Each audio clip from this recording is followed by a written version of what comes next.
Good morning बच्चों।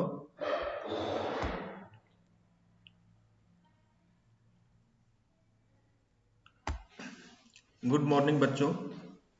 तो बच्चों आज हम पढ़ेंगे भारत में रोजगार का वितरण, इनके बारे में पढ़ेंगे हम कि भारत में रोजगार का जो वितरण है 2009-2010। अब देखिए रोजगार के वितरण के अंतर्गत देखिए डायग्राम बनाया गया कि जो उद्योगीकरण था, उद्योगीकरण के चलते पुराने उत्पादन के तरीके, चाहे किसान द्वारा खेती हो, आदिवासियों की जीवन शैली हो, पारंपरिक कारीगर की व्यवस्था हो, आजीविका धीरे धीरे क्या होने लगी, टूटने लगी। अब देखिए किस प्रकार, अब देखिए रोजगार का प्रतिशत देखिए, और इधर सकल घरेलू उत्पाद में विविध क्षेत्रों की हिस्सेदारी, यानी 59% जो हिस्सेदारी है वो सेवा की है, 25 रोजगार की है और 60 कृषि की है, एग्रीकल्चर। तो और कृषि कार्य के अंदर रोजगार में कितने लगे हुए हैं देखिए 53%, 53%, और सेवा में 25%, और उद्योगों में देखिए कितने लगे हुए हैं 22। तो ऐसी व्यवस्था को देखते हुए कि भारत में काम करने वालों की संख्या तो अधिक है कृषि में, लेकिन आमदनी के क्षेत्र में क्या है, बहुत ही कम है। तो इसको देखते हुए भारत के उद्योगीकरण का जो ढांचा था, तो इस उद्योगीकरण के ढांचे का देखा गया कि जो व्यवस्थाएं हैं उद्योगीकरण के चलते, पुराने कारीगर, पुरानी परंपराएं, धीरे धीरे आदिवासियों की जीवन शैली, जैसे जैसे इनमें बदलाव होता गया, इनके जंगल जो थे वो छीने जाने लगे, कारीगरों का माल हाथ से बनना जो वो बंद हो गया, क्योंकि नई नई मशीनों का प्रयोग करने लगे पूंजीपति, और धीरे धीरे काम की खोज में वो सेवा क्षेत्र में जाने लगे। तो इससे ये होता है कि शिक्षित व्यवस्था थी हमारी, उसके अंतर्गत देखा गया कि शिक्षा के क्षेत्र में कि 1973 के अंदर, यानी 1973 में भारत में लगभग 73% लोग किस पे थे, कृषि पर आश्रित थे। धीरे धीरे ये कम होते गए, 2000 में 61% हो गए, यानी 61% हो गए। फिर 2010 में उससे कम हो गए, 53% हो गए, यानी 53%।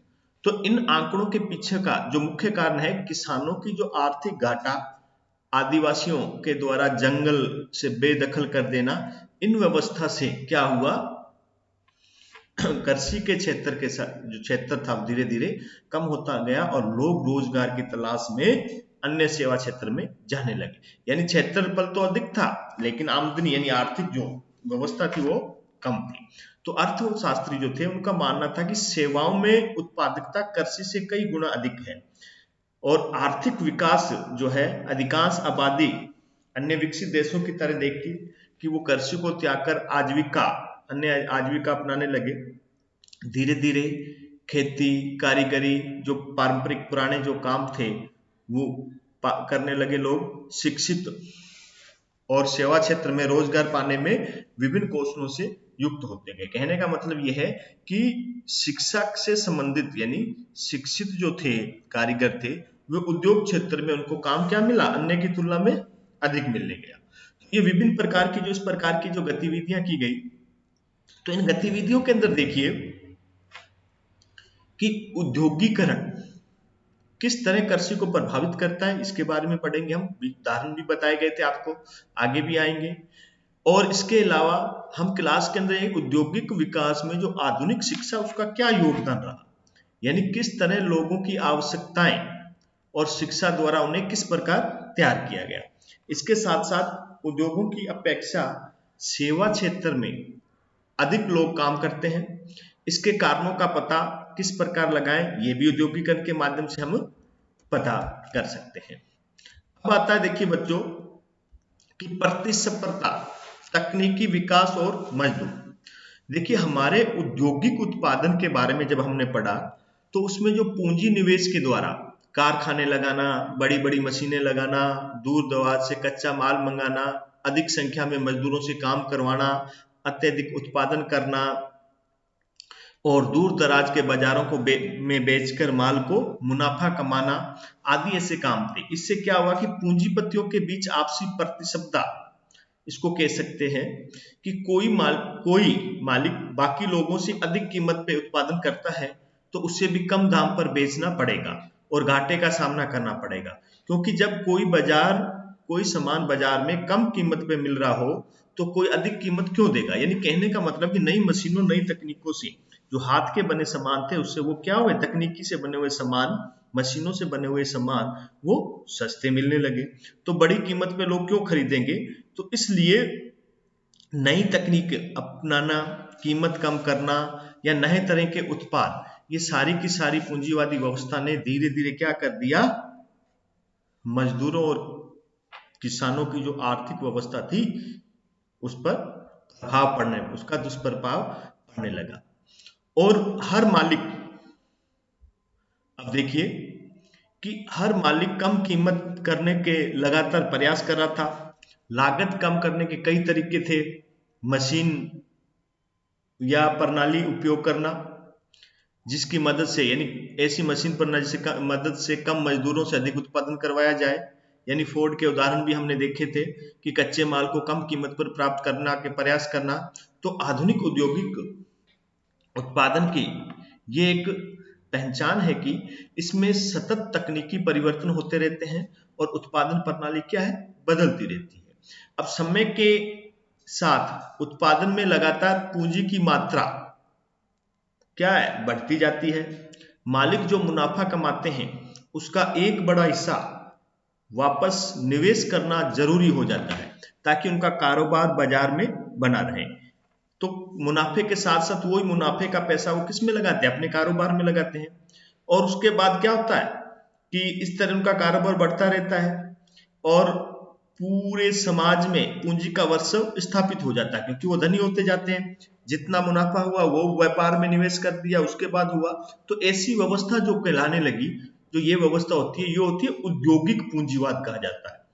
अब जैसे देखिए कि औद्योगिक पूंजीवाद किसे कहा जाता है, तो आप कह सकते हो कि समय के उत्पादन में लगातार पूंजी की मात्रा बढ़ती है, मालिक को जो मुनाफा होता है उसका एक बड़ा हिस्सा वो निवेश पे लगा देता है और लगाना भी पड़ता है क्योंकि बाजार में बने रहने के लिए। तो इस तरह क्या होता है, इनको कारोबार बढ़ता रहता है। कारोबार बढ़ने से क्या होता है कि पूरे समाज में पूंजी का वर्चस्व स्थापित हो जाता है और यह व्यवस्था औद्योगिक पूंजीवाद कही जाती है।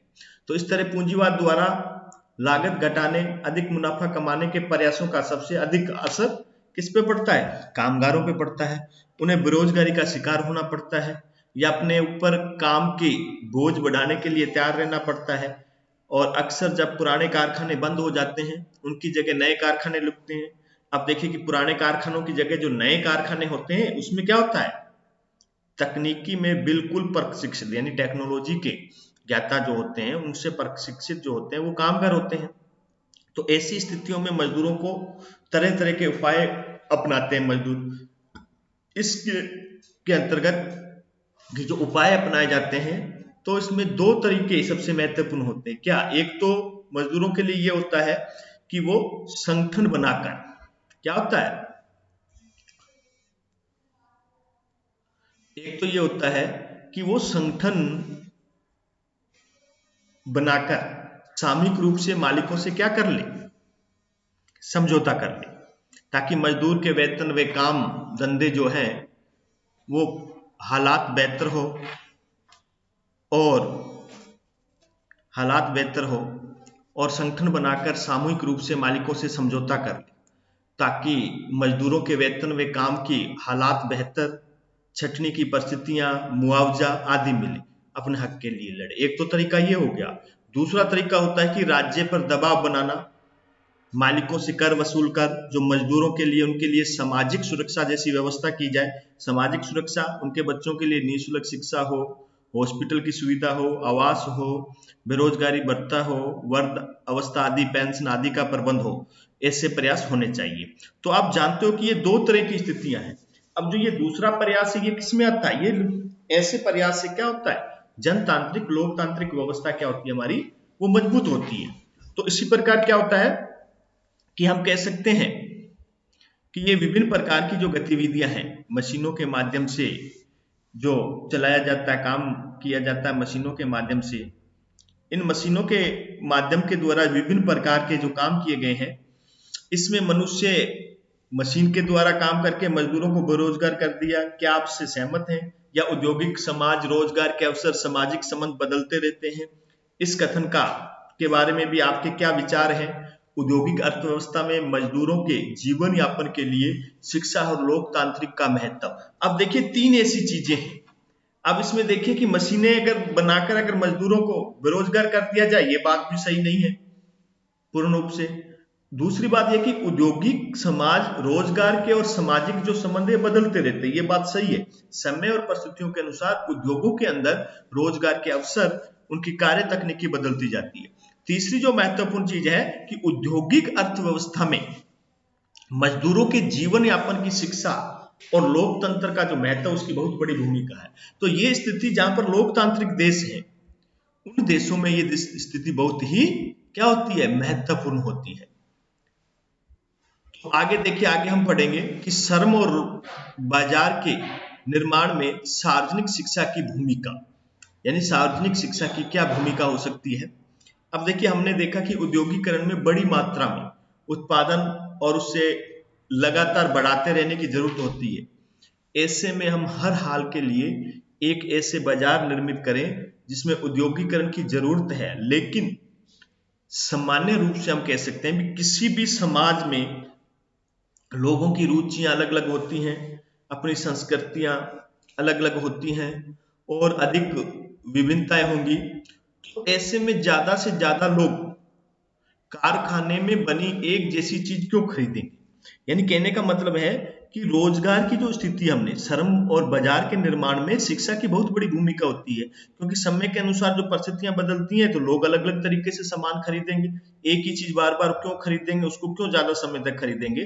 तो ऐसी स्थिति के अंदर जो सार्वजनिक शिक्षा, उसकी बहुत बड़ी भूमिका होती है, क्योंकि ऐसे में ज्यादा से ज्यादा लोग कारखाने में बनी ऐसी चीजें क्यों खरीदें। जरूरत है एक बड़े बाजार के निर्माण की, जिसमें क्या होनी चाहिए, अभिरुचि, लोगों की रुचि, उसकी सोच और एक रूपता, इस पर आधारित होनी चाहिए। यानी कहने का मतलब बाजार का निवेश, बाजार का जो निर्माण होना चाहिए वो रुचि, सोच और एक रूपता के आधार पर होना चाहिए। और आधुनिक विद्यालय में इससे क्या मदद मिल सकती है? किस प्रकार कि विद्यालय में सब बच्चों को एक समान मानकर संबोधित किया जाता है। यानी कह सकते हैं कि सब एक ही किताबें पढ़ते हैं, किताब पढ़कर उनमें सोचने की, सीखने की और एक रूपता की जो शक्ति बढ़ती जाती है।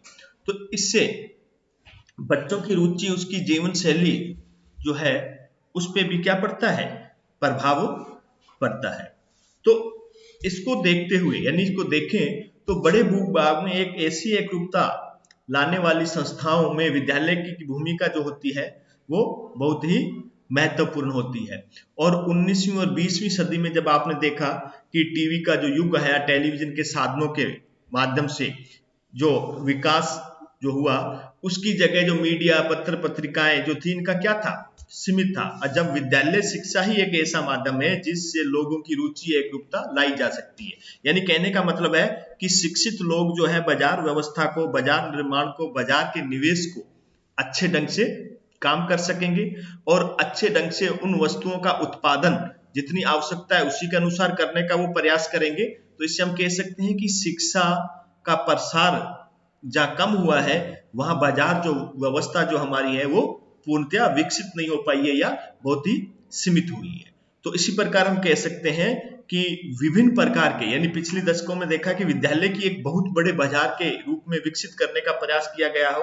कि आप देखिए कि विद्यालय के चाहे वो भवन निर्माण हो, पुस्तकें हो, कॉपी हो, अन्य सामग्री हो, यूनिफॉर्म हो, सहज शिक्षण से संबंधित कोई भी सामग्री हो, कंप्यूटर, यानी इनके बिना विद्यालय के बारे में हम सोच नहीं सकते। तो इस प्रकार औद्योगिकरण उत्पादन जिसे सुनियोजित तरीके से हम बेच सकते हैं।